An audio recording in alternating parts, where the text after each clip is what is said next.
Hello, everybody. All of my dear students, I hope all are very well.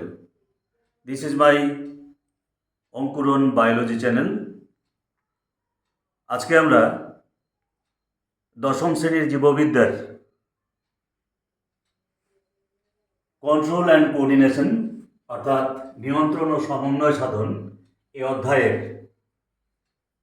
উদ্ভিদের চলন অর্থাৎ movement of plants এই অংশের tropic চলন অর্থাৎ ট্রপিক মুভমেন্ট এই বিষয় নিয়ে আমরা আলোচনা করব।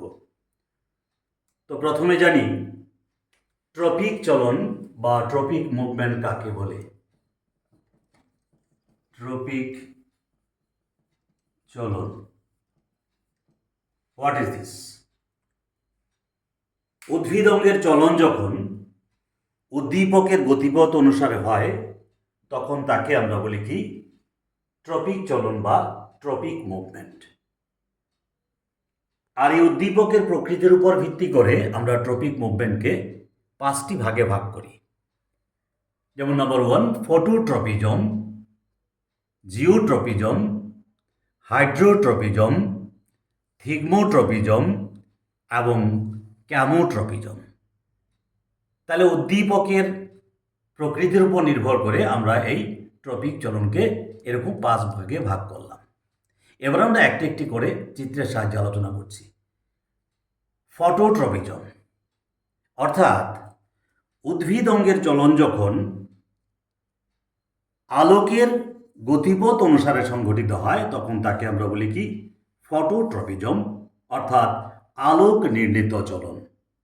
এক্ষেত্রে এই ফটোট্রপিজমকে আমরা 2টি ভাগে ভাগ করতে পারি, একটা পজিটিভ ফটোট্রপিজম আর একটা নেগেটিভ ফটোট্রপিজম। অর্থাৎ উদ্ভিদের কাণ্ড আলোকের দিকে ধাবিত হয় সেটাকে আমরা বলি পজিটিভ ফটোট্রপিজম অর্থাৎ অনুকূল আলোকবর্তী চলন। আর উদ্ভিদের মূল আলোর বিপরীত দিকে ধাবিত হয় ফলে সেটাকে আমরা বলি কি নেগেটিভ ফটোট্রপিজম অর্থাৎ প্রতিকূল আলোকবর্তী চলন। এ ছিল ফটোট্রপিজম। দ্বিতীয় যেটা আছে জিওট্রপিজম। জিওট্রপিজম অর্থাৎ উদ্ভিদ অঙ্গের চলন যখন অভিকর্ষের গতিপথ অনুসারে সংঘটিত হয় তখন তাকে আমরা বলি কি জিওট্রপিজম। সেটা আবার 2 প্রকারের হয়, পজিটিভ জিওট্রপিজম এবং নেগেটিভ জিওট্রপিজম। অর্থাৎ উদ্ভিদের মূল অভিকর্ষের দিকে ধাবিত হয় তাকে আমরা বলি পজিটিভ জিওট্রপিজম অর্থাৎ অনুকূল অভিকর্ষজনিত চলন। আর উদ্ভিদের কাণ্ড অভিকর্ষের বিপরীত দিকে ধাবিত হয় সেটাকে নেগেটিভ জিওট্রপিজম অর্থাৎ প্রতিকূলবর্তী অভিকর্ষ প্রতিকূলবর্তী চলন। এবার আসি আমরা হাইড্রোট্রপিজম অর্থাৎ উদ্ভিদ অঙ্গের চলন যখন জলের গতিপথ অনুসারে সংঘটিত হয় তখন তাকে বলি কি হাইড্রোট্রপিজম।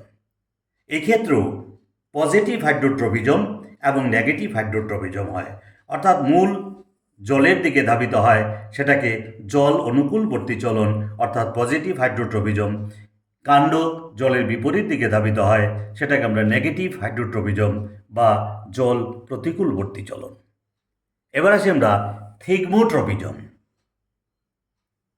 এই ক্ষেত্রে উদ্ভিদের চলন যখন স্পর্শের প্রভাবে সংঘটিত হয় তখন তাকে আমরা বলি কি থিগমোট্রপিজম বা স্পর্শজনিত চলন।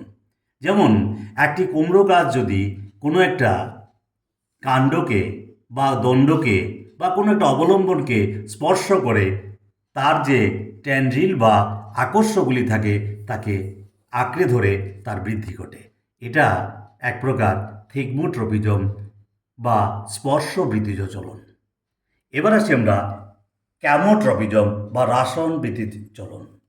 এই ক্ষেত্রে কোনো রাসায়নিক পদার্থের প্রভাবে যখন তার চলনটা সংঘটিত হয় তখন তাকে আমরা বলি কি ক্যামোট্রপিজম বা রসায়ন বৃদ্ধিজ চলন। এক্ষেত্রে কি হয়, ডিম্বকের নিঃসৃত যে রাসায়নিক উদ্দীপক তার প্রভাবে ডিম্বক নালী ডিম্বাণুর দিকে ধাবিত হয় সেটাকে আমরা বলি কি ক্যামোট্রপিজম বা রাসায়নিক বৃদ্ধি চলন। এই গেল আমাদের ট্রপিক চলনের বিভিন্ন প্রকারভেদ এবং তার চিত্রের মাধ্যমে বিস্তারিতভাবে আলোচনা করলাম। কি কি?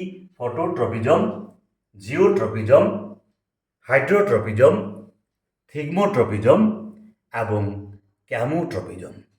প্রত্যেকটার সঙ্গে এই চিত্রগুলি দেওয়ার সুযোগ থাকবে তোমাদের। প্রত্যেকে এই চিত্রগুলি ব্যবহার করবে প্রত্যেকটা ডেফিনেশন বা বিস্তারিতভাবে যখন লিখবে, তাহলে তোমাদের উত্তরটা খুব সুন্দর হবে।